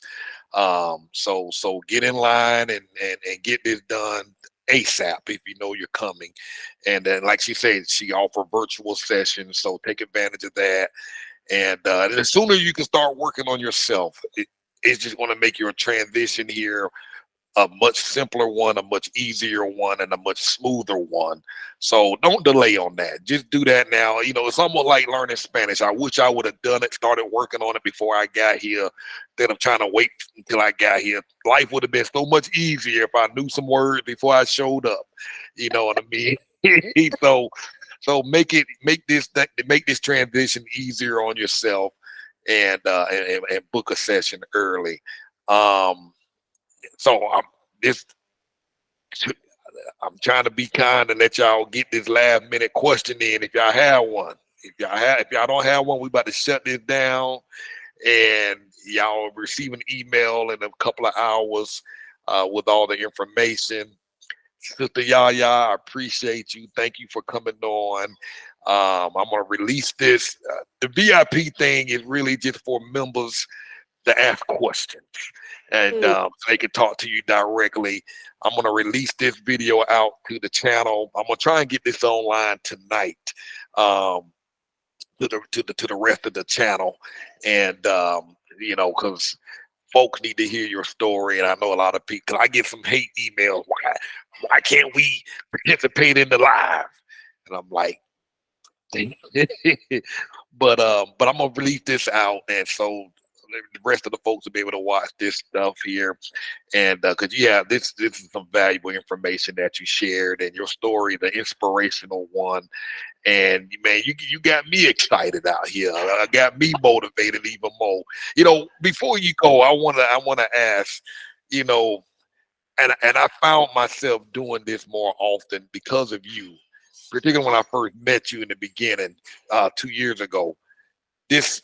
You always show and say how grateful you are. You always seem to show gratitude for everything. Can you talk a little bit about that? Because I find myself showing more gratitude and being grateful in everything and every day. And I'm seeing a difference. Can you just talk brief a little bit about that before we go? Because I want people to understand how just having gratitude can change things for them. Oh my gosh. Yes, Cartess, and thank you so much. Thank you so much. Because that was one of the things I wanted to talk about. Gratitude is your golden ticket. Gratitude opens up the windows of heaven. Gratitude opens up your heart, your mind. When you say you are grateful, you are acknowledging the divine that lives inside of you. Before we go to bed at night, there's something that my family does. From the crown of our head to the soles of our feet, we say, I thank you for my hair. I thank you for my head. Thank you for my eyes. And we go all the way down our body. We do this, why? Because it brings our attention to the present. So that's truly all we have. So if you're finding anxiety and like, oh, I'm thinking about this, I'm thinking about that, get into gratitude. Thank you for my teeth. Thank you for my eyes. Because if one of these things you did not have working and working properly, you would be a totally different person. So I thank you. And you want to embody it. You want to feel it in your body. Thank you for my hands. Thank you for my fingernails. Thank you for my ears, my earlobes that I could hear, that I could see, I can smell. This puts you into the present moment. This puts you into alignment with who you are. When we're thinking too much of the past, this is when depression starts to come in. This is when we start to feel heavy. Gratitude instantly puts you in the moment. When things aren't going right, you stop and you say, thank you, universe, for this air that I'm breathing. What does it do? It focuses your attention on what is working in your life. It focuses your attention on the positive.